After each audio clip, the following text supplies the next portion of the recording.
Uh, my name is David Starkman, uh, and this is a beginner's guide to Stereo Photo Maker. Uh, I've been using Stereo Photo Maker almost since it first came out. And uh, again, I'll emphasize this is for beginners. I notice a lot of familiar faces here, but I can't see the people who are watching with headsets. So I hope you got a lot of beginners there. So, you know, I'm not going to be getting into more advanced topics. Our 3D club will be doing some of those later on, and maybe Steve can tell you about those when I'm finished.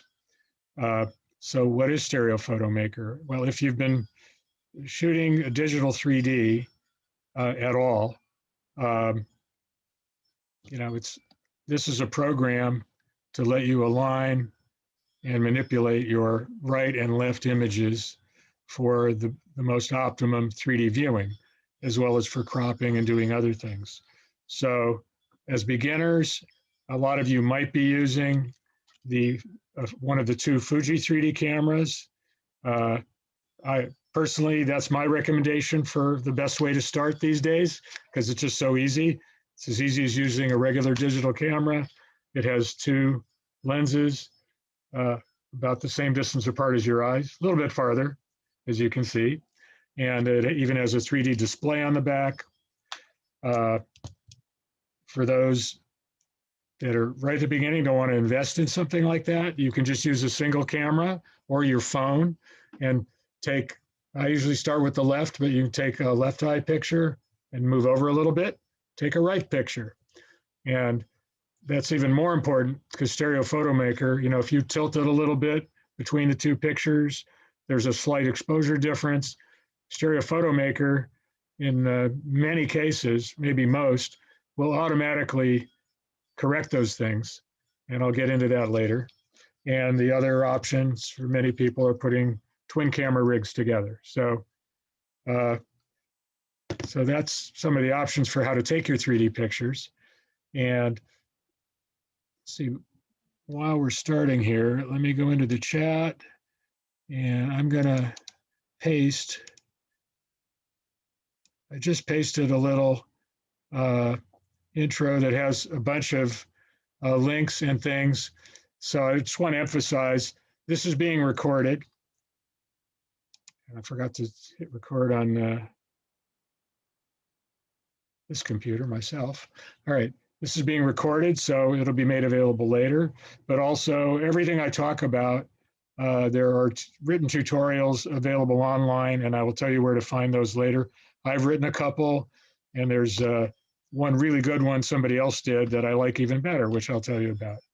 So without any further ado on that, and we'll take questions, but if you could, unless you think I've really I'll ask the other hosts, if you think I've missed something, because it's hard to remember everything, please leave questions for the end, and then I'll be happy to answer as well as I can. And hopefully we can do this in about 45 minutes. So here we go. So to me, the first step is before you even get into the program, it's what I'll call housekeeping. And let me share my screen. And let's see here. Are you guys?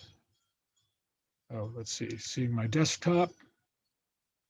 Okay, so you've got my desktop. I'm going to go into my workshop folder. And if you look here,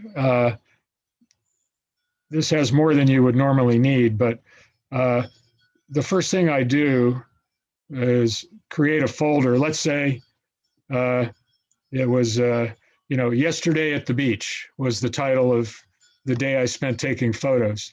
So I'd create a folder called Yesterday at the Beach, and then within it, I would put at least 3 or 4 folders, depending whether you're doing it with a Fuji or a 3D camera like the Fuji, or if you're doing what we call cha-cha, where you take 2 pictures, one right after the other, or with a twin camera rig. If it's If it's a twin rig, I will have, as you can see here, a left and a right folder where I will later upload the right and left images. If it's from the Fuji or Lumix 3D1 camera, I will have a folder that's called MPOs or something like that, because the 3D pictures that it takes, instead of a JPEG or extension that you might be familiar with, they have an extension that's .mpo, which stands for a multi-picture object. And basically, it's kind of the best way to think of it. It's like having two JPEGs within that single file. So if it's from a Fuji, I'll have that folder. And then I'll have another folder that's just called my aligned, if it's the left and right, so it'll be my aligned left and right pairs. Or if it's the Fuji, I have one I call just MPO aligned, just to differentiate them. But that's sort of a housekeeping feature. And the next thing is, well, how do you get Stereo Photo Maker? If you don't already have it, I will show you where it is. If you just go to whatever browser you use, I'm in Google Chrome, and you just type in Stereo Photo Maker. I've already done it before. So you type in Stereo Photo Maker, and it'll take you to this website. And hopefully you're all seeing that. And if you can see my cursor. So on this site, if it's got 3 other languages, if you don't speak English, French, German, and Japanese are available. And if you go down under this big red headline, the maker of this, Masuji Sudo, from the beginning, he has been doing updates really frequently. There might be a history of them, but anyway, the latest version is here. It's the Stereo Photo Maker Pro 64-bit version, and you can click on that to download it. There are some older versions and a 34-bit version. And just a little bit below that, I'll point out right now, there's a beginner's guide that I have written, and that's basically for twin camera work. There's also one that says beginner's SPM guide illustrated for the Fuji W1 version 3. And that also would apply to the W3 model. I've also got, this is more advanced, some clone tool instructions. David Kuntz has some instructions on making stereo cards. And there's also the last one, it says an illustrated beginner's guide to Stereo Photo Maker, done by a woman named Stereo Doro. And that one is totally visual, and I'll talk more about it later. But without further ado, I will close that for the moment. And once you've downloaded Stereo Photo Maker, and if you drag it onto your desktop, the latest version, the Pro version, this is what the icon looks like, where my cursor is. It says 3D Pro with a pair of glasses. The older version, right next to it, that's what the old logo looked like. But I'm going to use the latest version that I downloaded. So here it is. If you double click on it, it's a little intimidating because the first time you see it, you just got this almost blank screen. And but other icons will show up once you start opening some pictures. So because this is for beginners, I'm going to first start by just showing how you would begin if you were using one of the digital 3D cameras like the Fuji W1 or the Fuji W3 or the Lumix 3D1. You would go to where it says File, and again, I'm just going to do a single image. So that MPO that I told you, it has an MPO extension, is actually a stereo image. So I'm going to go to Open Stereo Image, and the thing about Stereo Photo Maker, it always goes to the last folder that you looked at. In this case, I happen to be looking at my MPO examples, but if not,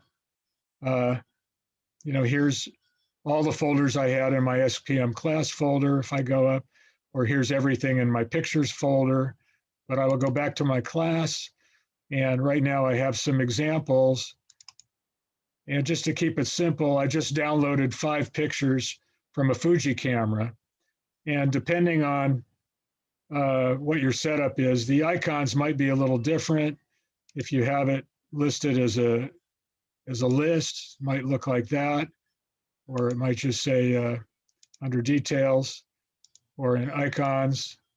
In this case, my browser doesn't support showing the MPO as a preview, so you just see that. So I'll just go to the list, and I'm going to open one picture from that list. And if you click on any of these,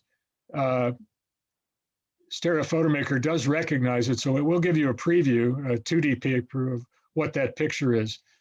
So I'll pick a picture of, let's see what I've got here. I think I'll take this one here.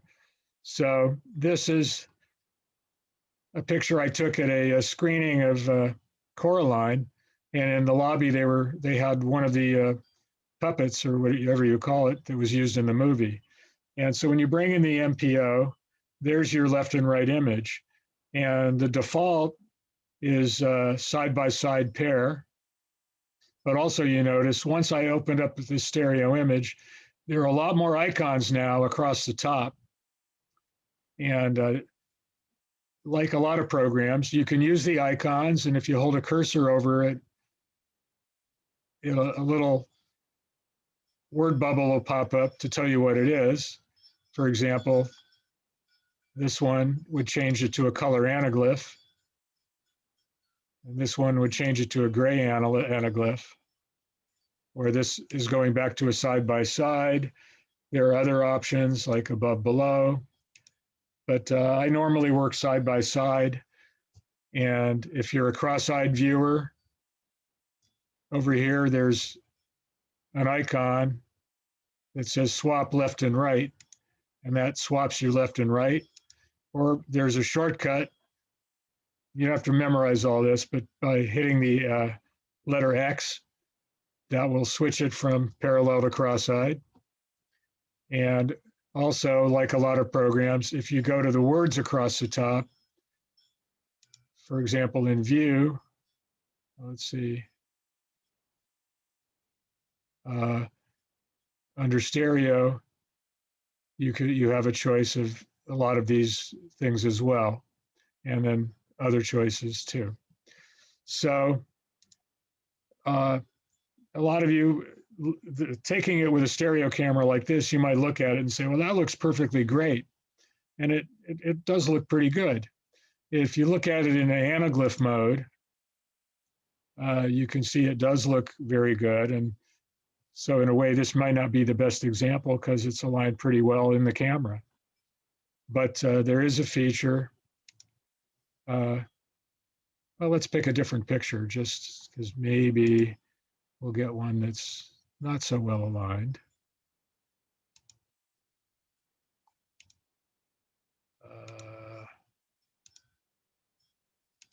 Well, let's just take a people picture. And if I look at the anaglyph version, oh, and by the way, in anaglyph, you've got some choices. There's a pop down. You can have a full color anaglyph. With the red and blue there, that would ghost a lot. So there's a half color, which might look better. And there are other choices as well that you can experiment with to see which looks best. But going back to side-by-side, there's a manual adjustment mode, which is called easy adjustment. And here's the icon for it. And if you click here, you can go to a full screen.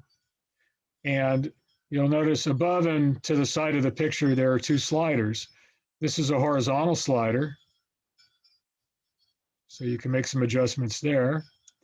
And this is a vertical slider. So manually, one could adjust this quite well if you wanted. Just for the heck of it, I'm going to misalign it on purpose and save it. And now, if you're looking with a viewer, or if you could free view that, you see it's going to be difficult to view. And in anaglyph, it's really obvious. So I did this on purpose to show you that another option right over here, which is pretty cool. It's called auto alignment. And by clicking on that, if you watch the screen, you see this has popped up, little thermometers going at the bottom. It did that pretty fast. If you can see on the screen, what this just did, it corrected rotation between the two images, minus 3.3 degrees on the left, plus 0.2 on the right. It corrected a tiny 0.1% of size difference, a little bit of vertical and horizontal position. It shifted the position vertically 2 pixels and horizontally 61. And now I'll close that. And let's just see in anaglyph how that looks, auto align. And you can see how beautifully it aligned that picture automatically.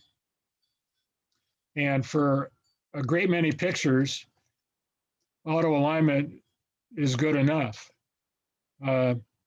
Getting more advanced, if the picture is more complicated, there might be things at the right and left edges that are disturbing, and you can make manual adjustments for that. But just for now, I'll keep it simple just to show that you've got the choices of a manual and auto alignment. And the same things apply if you're using a single camera taking 2 separate pictures, or twin camera. The only difference, and I'll show you here, is instead of opening a stereo image, you're going to go here where it says open left-right images. I'm not going to save that picture, so it's going to give me a choice. So now it goes to where I left off, and that's not where I want to import the pictures from. So I'm going to go up 1 level. By the way, I'm working in Windows, Windows 10, and for those of you that use Macs, there is not a Mac version of Stereo Photo Maker, but he's got a link on the website about using Macs using an emulator to emulate Windows. And that's not a subject I can get into. I'm not a Mac user myself, and it's a little more advanced, but it is possible for Mac users to use Stereo Photo Maker, but this all is in the PC. Anyway, I'm going to go up 1 level, and this is in my pictures folder, and in my SPM class folder for today, I had some left and right images. So you notice up in the top, it still says open left image. So I'm going to go into this left image folder, and I happen to have saved 4 images. And I'm just going to pick one. And just for fun, I'll pick one of me. No, I'll pick this one. This was taken at one of the NSA conventions. And then I'm still in the left folder here, but notice at the top now it says open right image. So I'm going to have to go up 1 folder or 1 level. And now I go to my right folder, and I will pick that matching image in the right. And now I've opened up a separate right and left. And if you have a side-by-side viewer, you can view that. I'll wait a second here. For those of you who cross-eye view, I'll just leave it cross-eyed for a moment. And now I'll go back to parallel. And for those of you that don't do either, I'll switch to anaglyph for a moment. And notice in the anaglyph how far apart the subject material is. And in anaglyph, that ghosts a lot more. So let's go back to side-by-side. I always like to do my auto adjustments starting in the side-by-side mode. I'm not sure that it really makes a difference, but that's just my habit. And I'm going to click on auto align. And we'll give it a minute. Notice in the lower left, the little thermometer is going, showing you it started working. And now it's popped up to tell you what it's done, and it's finished. So now I'll close that, and let's just go into anaglyph and see how differently aligned it is. So it's aligned much, much better.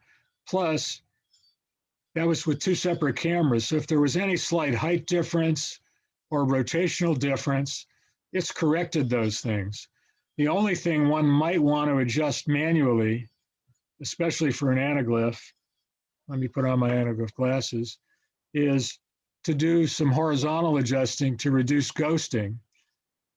And I find my own preference, even though technically it might be bringing the edges through the stereo window, I like to reduce ghosting on the main subjects. So I'm going to go into easy adjustment. I'll go to full screen. And I'm not going to touch verticals because the auto alignment does that perfectly. I'm just going to tweak the horizontal a little bit. And you can either do big movements by grabbing the slider in the middle, or you can do small movements by clicking on the arrows at either end. So I'm just going to click a bunch, and I'm going to align right here in the middle on Susan's fingers right there. And if you want to get really precision, you can click on this 100% size thing. And when you do that, then you can click and drag to part of the image. And let's say I wanted to line up this hand as the object that appears right at the window. So I can just move it over just a little bit more. And now you see no double image at all right there on that part of the hand. And that's 100% size. And if another trick for some images that can be handy, you can throw a grid onto your picture. And you can even change the pitch of the grid. But I won't need that for the moment. And I'll go click on 100%. Oh, let's say you've got a picture that's got very dark with things against a dark background. It's very hard to see where things are. You can click on edge detection and you can line up on outlined edges that might have been hard to differentiate in a picture that had a dark subject on a dark background. Anyway, there's a lot of little tricks there. If the picture wasn't level, you can do a rotation here. And if you do that, right here in the corner, there's a button that says link both rotations together, because you don't want to separately rotate them. And now if I do this, you could rotate the whole image, or you can do it just a little bit. And if you have a grid, like you were leveling something, you could use that as a reference. But I'll just try to put it back where it was. So let's go back to 0. Okay. And I'll get rid of that. And say OK. So now my anaglyph version, I think, is a lot easier to view. And there's the side-by-side version. Okay. Actually, maybe, well, no, I'm going to continue with one more step before I get into asking about some, oh, there is one other thing, sorry. When you're doing a single camera shifted to the left or right, or with two cameras, sometimes you can get color temperature or slight exposure differences between the left and the right. And that isn't really much of a problem here, but if you go up here in the adjust mode, and for here I use the pop down, under adjust, and this pops down, there's this auto color adjustment. And in this, you have a choice of picking the left or the right image to be your reference. So I know sometimes with my twin camera rig, the right picture is a little bit warmer than the left, or vice versa. Whichever one I like the look of better, or one's a little lighter, one's a little darker. If I pick that as the reference, it'll then match the other one to it. And like I said, in this case, there isn't much difference, so you won't see it. but even a small difference can make a big difference later if I wanted to go into save it and then do other color manipulations like in Photoshop. The closer these two colors are matched, the better it's going to work when you're doing a side-by-side pair in Photoshop. Because if there's even a slight difference, that'll be exaggerated when you start, like, let's say, increasing color intensity or doing some manipulation to the pair as a pair in Photoshop.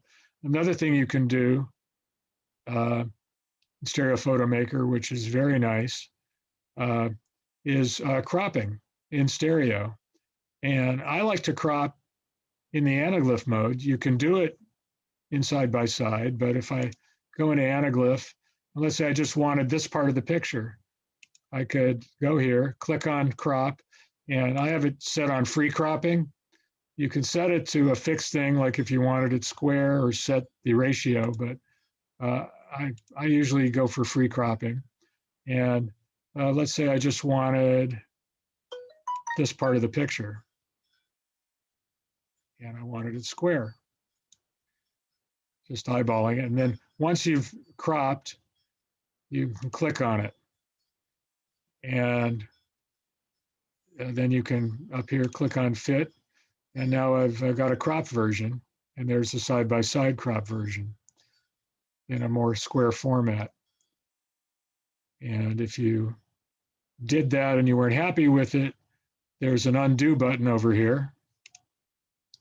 And you could undo it and do it over again. So I didn't like that cropping. So I'll start over. Oops. Well, here's what it looks like if you're doing it as a stereo pair. I'll crop a little bigger this time. And then I'll just go to fit screen. And then, so once you've done all this, whether it's cropped or not, or you've adjusted it, you can click, you can hit the letter S, or down here, if you like to use menus, you can do on File and Save Stereo Image.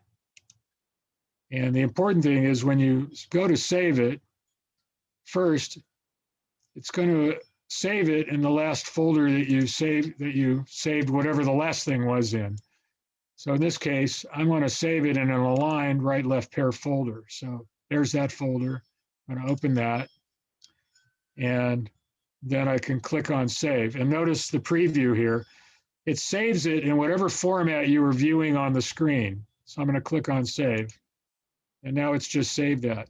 Well, let's say I go into anaglyph mode. Now if I go and click on File, Save Stereo Image, notice the preview is showing an anaglyph. And it's going to save it as an anaglyph. So if I wanted to save that, I've got an anaglyph folder created. So I'm going to go up a level. Here's my color anaglyph folder. I will save it there. And that's that. So that's great for doing one image. But let's say you've just spent a whole day shooting. I went out to the beach yesterday. I shot 100 pictures. Well, a nice feature of Stereo Photo Maker is you can deal with them as a batch. And I'm going to start from scratch. So I'll close Stereo Photo Maker. I'm going to open it up again. And I'm going to, in this case, instead of doing File and opening either a stereo image or a left-right image, I'm going to go down to where it says multi-conversion. And in this case, I'm working with, I'm going to work with the MPOs, like from a Fuji camera. So I'm going to go to the folder where I have, like I said, I have 5 pictures taken with a Fuji camera. This could just easily be 100, but I limited it to 5 so I could show you this in real time. So this is where I want to get the pictures from. And so that says I'm going to look in, and this is where the pictures are. And then it's down here, it says, what is the input file type? And again, as I mentioned earlier, for all practical purposes, an MPO is a side-by-side stereo pair embedded in this one file extension MPO. It's like two JPEGs in there. So that it considers an MPO a side-by-side image. But if you were doing independent lefts and rights, you would click on this, and I'll go back to that in a minute. But for the beginning, I'll just do that. So it's a side-by-side image. And then you can tell it, so that's the input. And then here it says output file type. And again, you have many choices, but the default is you want to output it as a side-by-side parallel stereo pair. And that's my personal default format, because once I save that, I can then take that saved pair, which has been aligned and adjusted. And if I want to do anything else with it later, I can bring it back into Stereo Photo Maker. But that way they are saved in a single file, and you don't have to keep track of separate lefts and rights. And also, if I want to work on it in Photoshop, you want to work on them together as a pair, not separately. So I save it as a side-by-side JPEG, but just to show you, there's this menu. You can save it as an independent left-right. You can have one be a mirror image, above, below, anaglyphs, a lot of choices here. Row interlaced. Universal Freeview format, it saves it left, right, left. Anyway, there are a lot of options, but my default one and the default that it is side-by-side. And I want to batch auto align all of them. Again, because even though the stereo camera does a very good job, if there's even the slightest height difference, size difference, and the horizontal separation, this will optimize it better than the way it was in the camera.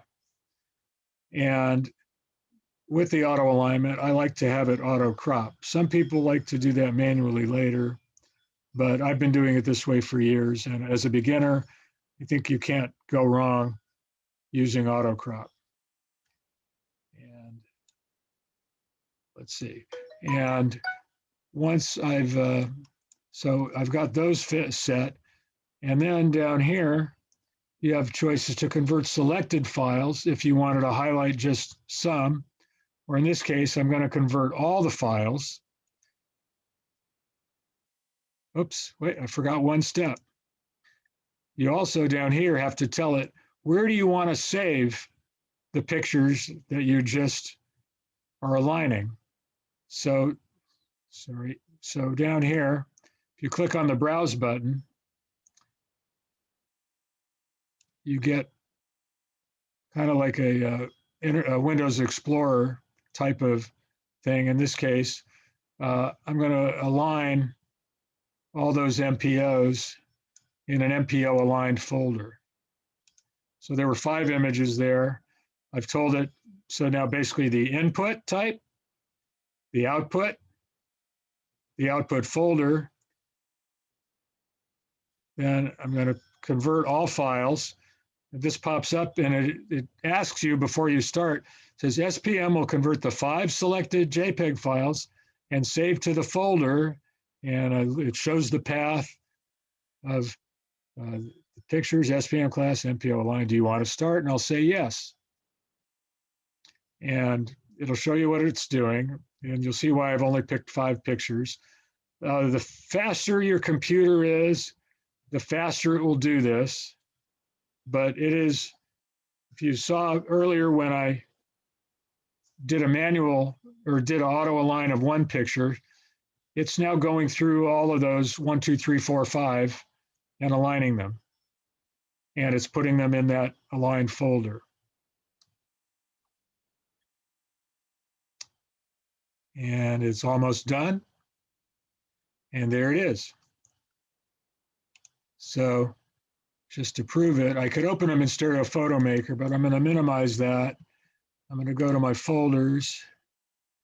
I'm going to go to the class, and here's the folder I just aligned them to. And that folder was empty before, and now it's got 5 aligned stereo pairs. And these are parallel. So I'll just, for right now, I'm just going to share them in the Windows Picture Viewer. And those of you that have a side-by-side parallel viewer, in a minute, I'll show you how you can view them differently. And I've just aligned them, and it does a very good job.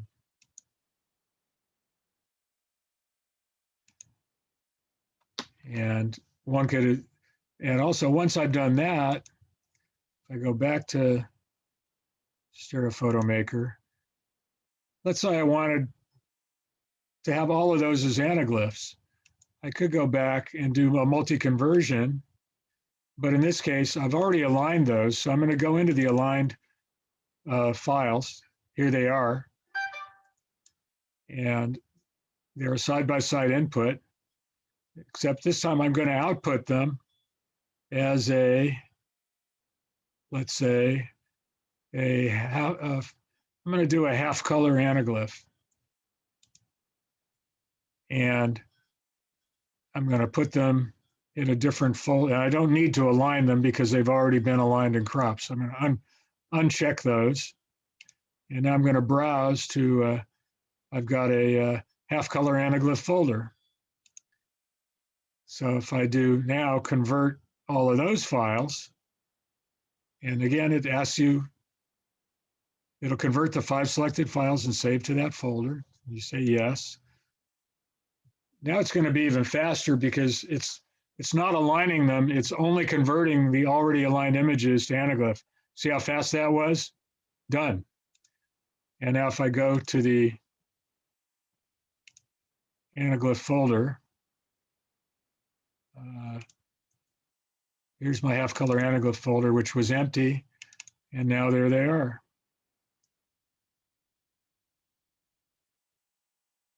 Again, I would manually bring the main subject closer together, but this is what it did automatically.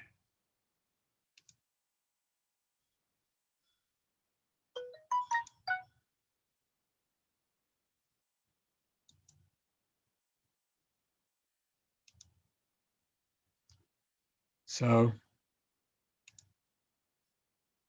that is some of the most basic features that I wanted to show. You also, well, I think maybe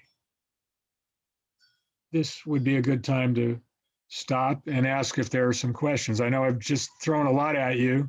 I'm going to stop sharing for a moment, and let's see everybody. And if the host will allow everybody to unmute if they want, are there any questions about any one aspect of what I just showed? David, I have a question about the cropping. Yes. Because you do that very quickly and that never seems to work for me. But are you actually pick the cropping tool, then you enter the photo and start where you want to start cropping and click there, and then you click again where you want to, the lower corner? It does not work the way cropping works like in Photoshop or something. Okay, so that's my problem. Yeah, and so let me do a quick example because I think everybody else might appreciate it too. Hold on. I'll go to screen share. Let's see here. Okay. Let's open up Stereo Photo Maker. Let me open a stereo image. Oh, this will be a good one because I can show 2 things at once.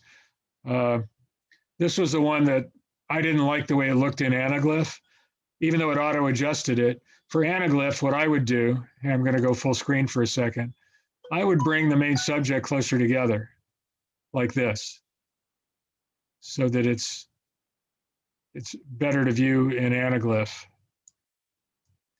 Anyway, once I've done that, now I'll show the cropping, and I'm going to do cropping in anaglyph just because I think it's easier to see exactly what you're getting.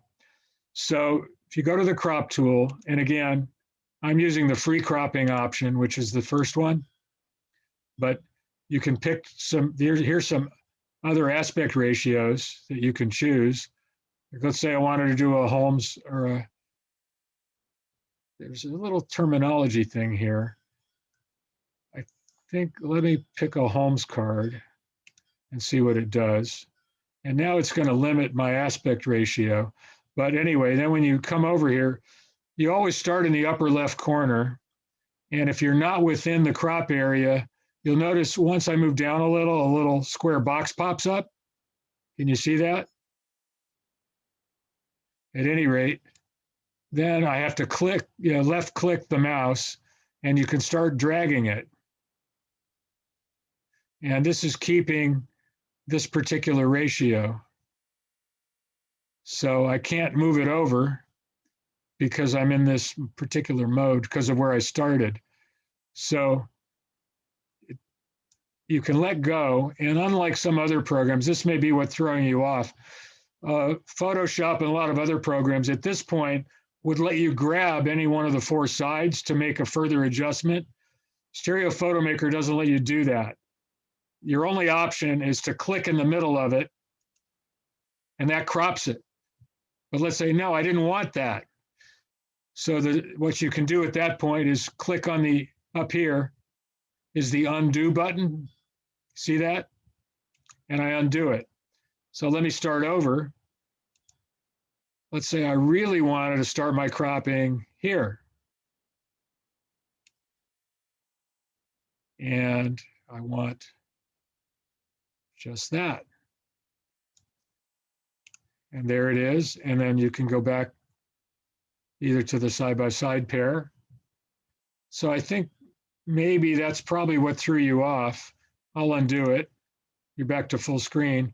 Is that little trick that when you crop, and let me go back again. I like to use free cropping most of the time.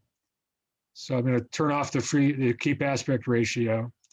So now I can crop any way I want.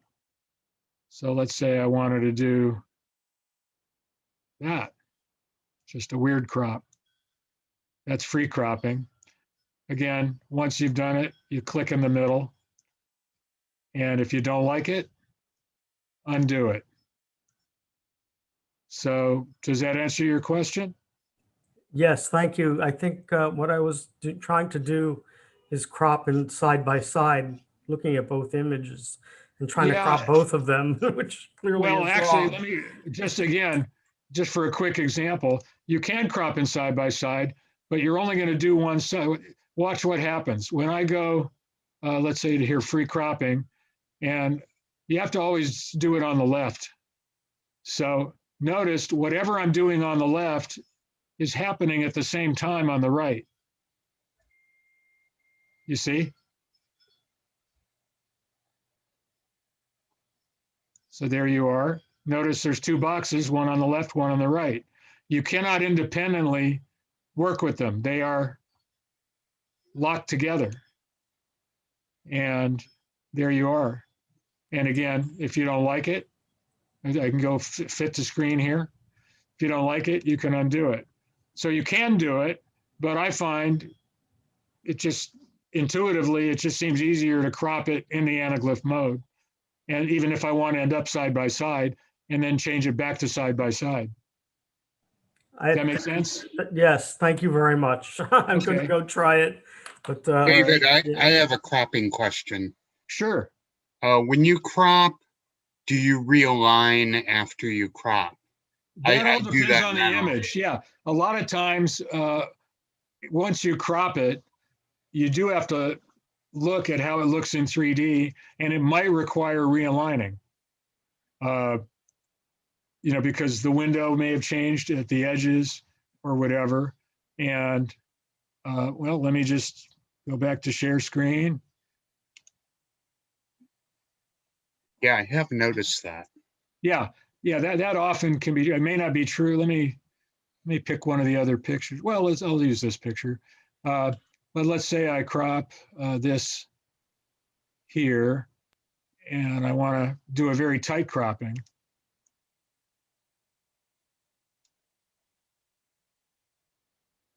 Just for her.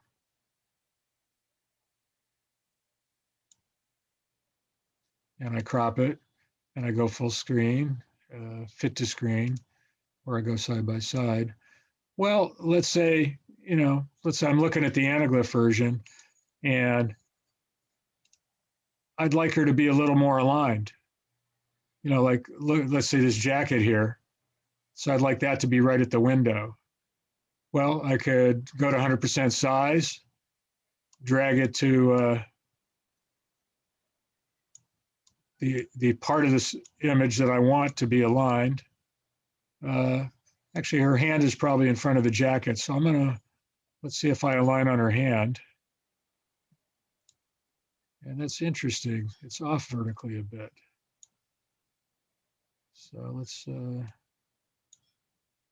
play with that.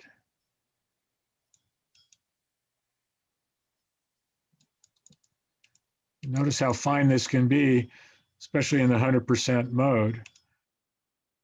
And now let's say OK. And just for fun, those of us who have anaglyph glasses, oh wait, that's kind of, see how that looks in anaglyph. It's a little ghosty on the jacket, but I would pick, you could try some of the different anaglyph versions to see if you like one of them better. Or you could also go with a gray anaglyph. And even in gray, there's also a red-green setting for red-green glasses. So there are a lot of options. But yeah, so depending a lot on the subjects, when you crop, you do want to recheck your stereo windowing. And just the whole explanation of the stereo window is a little more advanced subject. Because I think for most beginners, if you do nothing but easy adjust, you're going to be in pretty good shape. That's our next workshop. David, Yeah. David, Going to be Carl Wilson doing Yeah. the stereo David. window. Yes. something else to point out while we're on the topic of cropping. Andrew Hurst just noted in the chat that before you do the click to do the final crop, if you hold your mouse key, you can drag the crop box around. Oh, okay. I forgot that you can do that. I know you can't drag just the edges, but you can shift the whole box around. All right, let's try it, because you know what? In all these years, I've not done it that way. So, like I said, even doing a workshop and even a beginner's workshop, I always learn something from people that know more than me. So let's see if I can undo here. Yeah, hold on. So let's say I do this crop here. Let's say I cropped here, but I'd rather move it over. Yeah, that's why it's showing you this up, down, right, left arrow. So you can move the whole box. But what you can't do, as soon as I let go, it crops. What you can't do is grab just one edge and move it. But you can always undo and start over. One other thing, which I'll mention just for those that have 3D TVs, and I do this in the batch alignment, is once I've done all the alignment, again, my default is side-by-side mode for saving. But once I've done that, if I want to view them on a 3D TV, I will go to multi-conversion, and here's my aligned folder that I was just working in. And in this case, if I recall, yeah, if I want to output it for a TV, this I always found a little confusing, because he's got all these formats you can output, but he does not show an MPO here. And the reason is it's here. besides a JPEG, you do have other choices: a bitmap, JPS, a PNG, a TIFF, a GIF, and MPO. So if I did what I did before, and I don't think I created a folder for it, but if I save them all back again as MPOs, the reason is I have an LG TV, and if I put the MPO files on a thumb drive and put that into the USB input on my TV, I could, without using a computer, those will open up, and I can play them as a slideshow. And the TV, a 3D TV, and I hope other brands as well, automatically recognize that as a 3D format. Even better, if I do it as a side-by-side, it's got to be 50% squeezed, and I may have to manually tell it to adjust for that. But the MPO, it just automatically does it. And you say, well, why bother? It's already an MPO in the camera. Yeah, but it aligns it better. And on the TV, it just is that much more comfortable to view if you auto align it first. So again, I'll stop sharing and back to questions if there's some more. And let me see if I've got, I think that's most of the basics. The other nice thing, you do have a lot of output formats later, if you want anaglyph, et cetera. There is a way to make stereo cards, like if you want to have prints made. There's a little tutorial on that. I don't know how we're doing time-wise. I could show a quick example, if you like, of making a stereo card. Yeah, I think that'll work. Okay, hold Let on. me just, maybe we'll make a couple announcements now, and then we can do that as the finale. Okay, and then I also have some announcements, but that's the basic workshop. But please, before we go on to anything else, I just want to be sure if there are any more questions about, the two basics are individual slide alignment and doing things in the multi-conversion version, which is to do things as a batch. And David, yes, could you post those links in the chat for all of the information on Masuji's website? I thought I did at the beginning. Which links are? Take a look at the chat right at the very top. Hold on, For people that came in late, for people who came in late, it might be good to put them in there again. Oh, all right. All right, let me. I don't see them in that. Oh, you know what? I forgot to hit enter. Here they are now. There we go. Okay. Sorry, my fault. So there's the Stereo Photomaker website. How to make images using a single digital camera, getting started with a digital camera. There are others. Oh, let me show you one more thing I'd like to share. Just a sec. Hold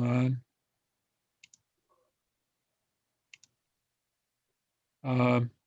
If we go back to the Stereo Photomaker website, down here under where, my beginner's guide is, well, first I'll show you my beginner's guide for what I just showed you. This is a text version for separate lefts and rights.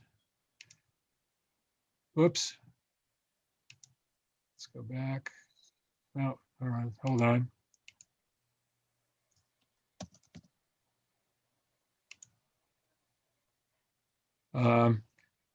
I've got this other version is what I just basically shown for W3, but the last one, it says an illustrated beginner's guide to Stereo Photomaker by Stereo Doro.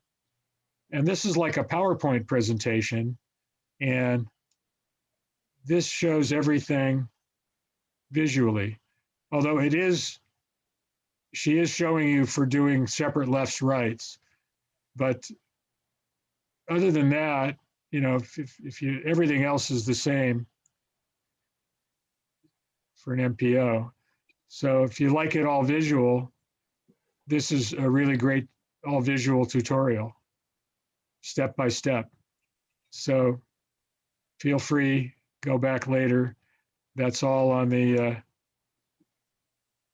Stereo Photo Maker website. This one here. There's a bunch of people watching in alt space. I popped in there for a little bit to see what it was like. Yes. We should see if anybody from alt space has any questions while we're here. Happy to answer them if they. Can they talk? That we Yeah, hear them? Jay, they're passing their questions through Jay. Jay, do you have any alt space questions? I guess not. Anyways, what I wanted to mention just before we go on with the thing is we do have an advanced one, which will actually be in May. I'll get you the date if you keep an eye on our website. Or next month, we're going to have one in April. I believe it's on the 24th at 10 a.m. and it will be on the stereo window. Carl Wilson will be doing that. We have our meetings every third Thursday, which looks like next month will be the 15th. So we are having it the 15th, then we're having the 17th, I'm sorry. So April 17th will be the workshop on the stereo window. Carl Wilson. Then we're having an advanced workshop will be in May with me and David Koontz, probably the 22nd. So we'll have more information on those as they appear. Also, I do want to mention a new thing that did come out today is this, which is a 3D movie maker by the same guy who made Stereo Photo Maker. And this does 3D movies on your iPhone. Only works on the iPhone. But I've been working with it today. Had a lot of fun, and the cool thing about it is you can live stream it on your Chromecast. So. And just to add to what Steve said, those future workshops, you can find out about them at the LA 3D Club website. And I just put it in chat. Pardon the typo. The one that says la3d.club.com, that's incorrect. It's just www.la3dclub.com. And that's basically sort of who's hosting us today, I guess. And our club will be having these workshops in the future. Yeah, Eric put a better link in than I did. Okay, we'll be going back to David. I did want to mention our meetings are every third Thursday. Also, we're having the 3D Con. We're one of the clubs sponsoring it. Hope you enjoyed the video. We'll probably show that again at a meeting. Again, third Thursday at 7 Pacific time.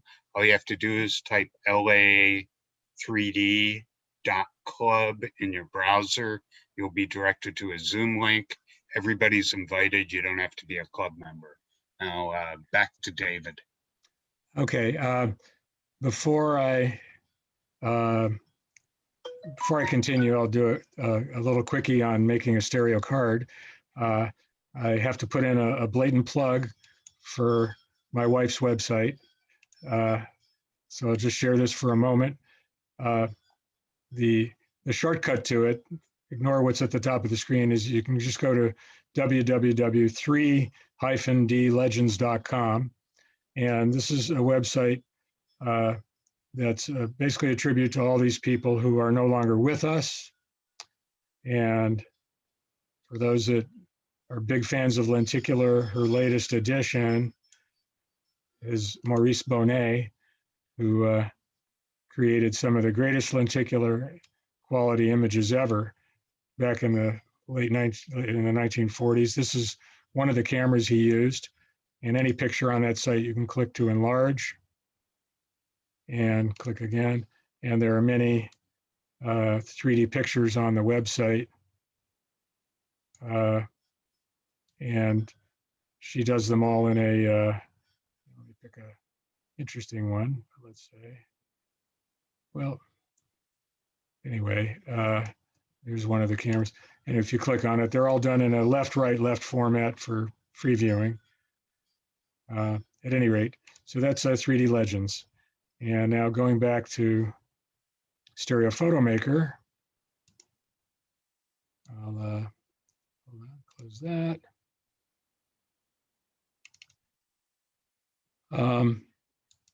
Let's say you've got a stereo image that you would like to make a stereo card out of. And people are always a nice subject. So this is Greg Dinkins' daughter many years ago. So at least when I make a sort of a classic stereo card, you can do it in whatever David, ratio. we're still seeing your browser. Oh, I'm sorry. You're still seeing the browser? Yeah. You'll Why need is to go back out and share the desktop. Sorry. Let me start over.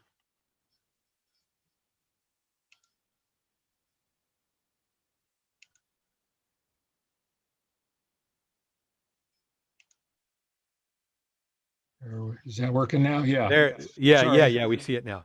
Sorry. Apologize about that. Just for aesthetics, I like to usually make them square if I'm going to make a print card. And here's where you can go on the free cropping. If you go to the classic stereo card, and this is where I disagree with Masuji's terminology. If I recall, the Holmes card, which is what I would think of as a classic stereo card, is really, I think, for a 4x6 print. And the classic 5x7, if I recall, is this one. We'll find out in a moment. So, oh, and again, let's do it in anaglyph. So let me make sure I'm in the right one. Yeah, classic stereo card. Okay, crop. And let's say, there we are. Well, looks a little taller than wide, or maybe not. And I like that tip that you can now move this around till you've got it where you want it.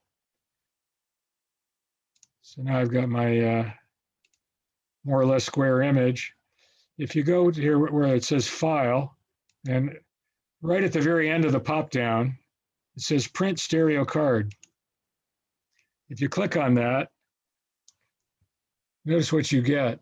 The reason it says print is this is set up for printing on a, like if you had a color printer at home, it's going to print it in the upper corner of your 8.5 by 11 paper. And if you notice here, it says classic stereo card, 7 by 3.5 inches. And there's your overall paper side. And here you can now give it a title. So here you can change the title.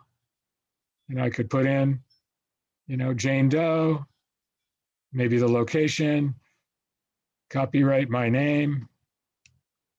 I'll put in David Starkman, 2021. You can choose to have an arch or not. If you look at the picture in the upper corner, that's without the arch, that's with the arch. Sometimes you're going to lose something that you don't want to lose with the arch. In this case, for a portrait like this, I like the arch. You can change the color of the background.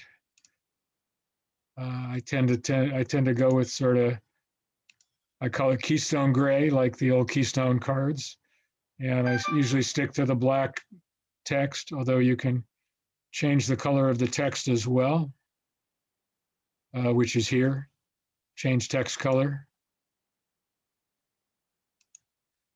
And there's other options, but I think instead of printing, so if you were going to print it straight to your color printer, I think you could do it right now, but I like to send it out and have it printed, like at Costco.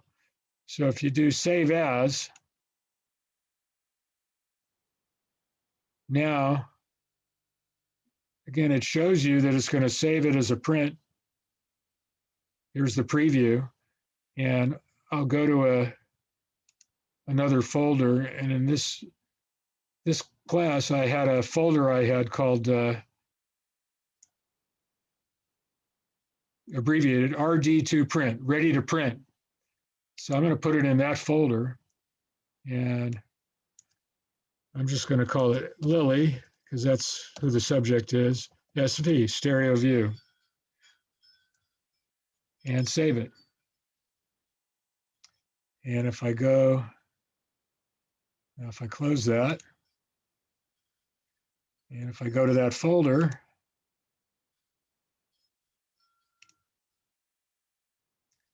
my ready to print folder, whoops, I must have made a mistake somewhere. Oh, somehow she didn't get into the folder. Anyway, let's move it.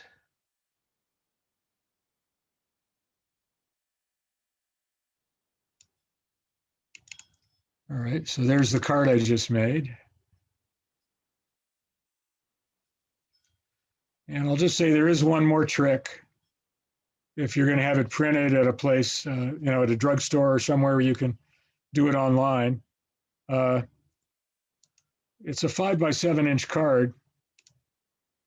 But if you just send, if I just send it just like that to the lab, they tend to stretch it out and in a way you don't want. So, wrong Adobe, sorry. Where's my photo? Oh, sorry, I'm not working.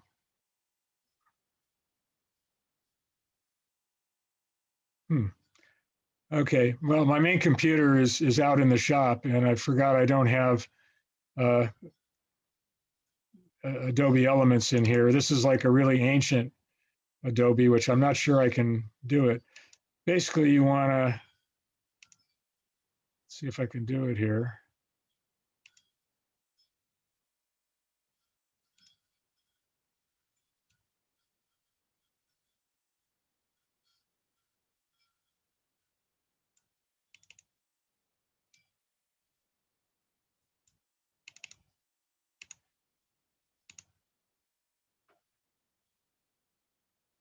Under size,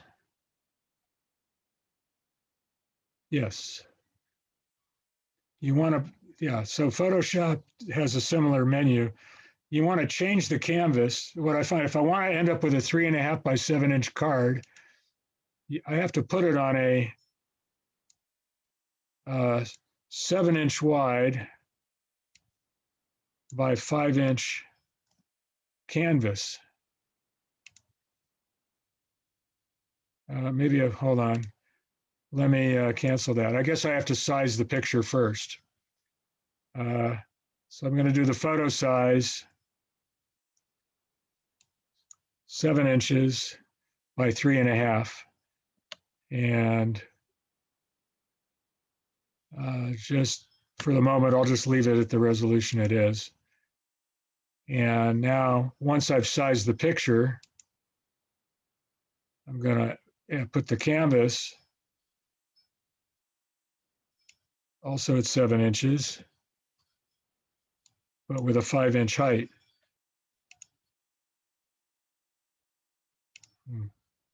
I don't know. Well, I'm not used to doing it in this program. The point is, by putting a 3.5x7-inch picture on a 5x7-inch background for printing on 5x7-inch paper, it'll get printed the right size by the lab. If you just give them a 3.5x7-inch photo, they're going to stretch it out to the height and crop the sides. Did that make sense? I'm sorry I wasn't able to demo that properly, but it wasn't originally what I intended to show in this class.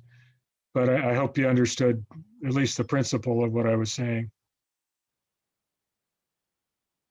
Any questions?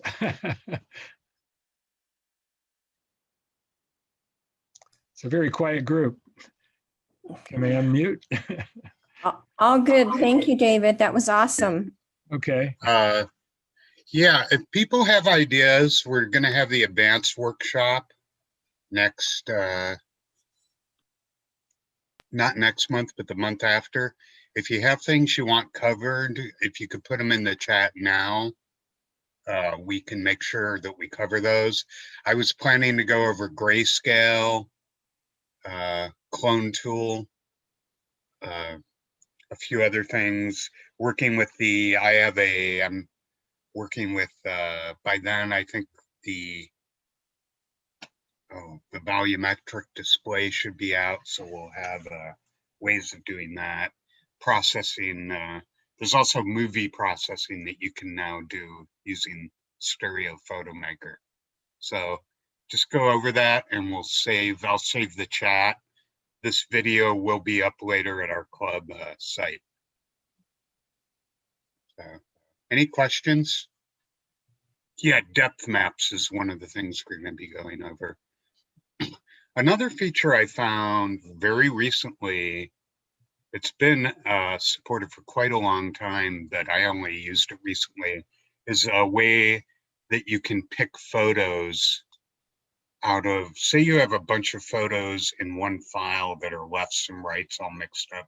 There's a way to pick them out, a picker that they have that works very well for that.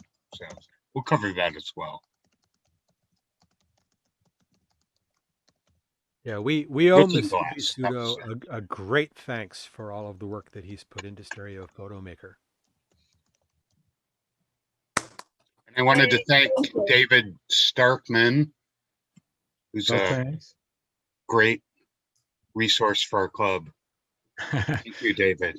Well, thanks. You know, again, I've been shooting digital since 2005 and been using Stereo Photo Maker since not long after that. And in the early days, the auto alignment feature was not it. You had to manually align every single picture. But I will say that even after all these years, what I just showed you is 99% of what I ever use. The only other main thing, which Steve mentioned, but it's not part of a basic workshop, is that clone tool is very handy. But I do have a one-page tutorial that explains it that's on the Stereo Photo Maker webpage. You can print that out. And if anybody ever wants to write to me directly, in a second, I'll put my email address in the, actually, I think, no, sorry, I already have it in the chat. So feel free if anybody wants to email me with a question or whatever, I'll be happy to help. David, did you mention the auto color adjustment? Yeah, I did. Yeah, he did. You did. Okay. I wasn't sure. Andrew Hurst had just mentioned levels and color adjustment in the chat. Well, you can manually do it, but the auto adjustment was the main feature, which I use all the time. And by the way, if any of you are, I like to take old stereo cards and digitize them, realign them for viewing, like on my 3D TV or in a digital viewer. And it's very, very common on those old stereo cards for there to be slight exposure differences between the lefts and the rights. And just that one click, it's amazing how many times, I'll pick either the left or the right as the reference. And it's amazing how much better it can make it. Not all the time. If it's too extreme, it won't do it. But if it's within a range, it works amazingly well, even on black and white old stereo cards to balance the exposure. So yeah, it's a neat feature. Okay, well, thanks everybody. I hope everybody had a happy 3D day. And this went a little longer than we thought. We thought an hour. It's about an hour and 20 minutes, but we did have a lot of well, you had, yeah, you I know, David. You got stuff It's besides the workshop. And like I said, when I do this at NSA, it's always literally almost right the full hour. So yeah, if I've talked to Rick Chomsky about for the NSA virtual one, I'm going to do really extra basic if they want me to keep it to 30 minutes. Yeah, that's one of the reasons we are kind of putting workshops a lot of them separate from the regular meetings, is just so we can go long. Okay. Sure. Well, Thank okay, you. why doesn't Awesome, everyone guys. unmute yourselves and let's give David a big round of applause. Thank you, David, Steve, and Eric. It was you. great. All Okay. of you. Well, thank you all. It's been nice seeing you all virtually. And to all the people that are in there with their virtual headsets on. Sorry I can't hear you, but hope you enjoyed it. And Thanks, so our David. friend Andrew in England, glad you're up in the middle of the night, I guess. So glad to see I'm the you. only one. Tim's here as well. Sorry. Tim Goldsmith is on as Yeah, I well. saw Tim too. Sorry, I should have said hi to Tim too. Sorry, Tim. You're good to see you both from England. Okay, guys, All right. See ya. Bye bye. ending the meeting. All right. Bye bye. Bye.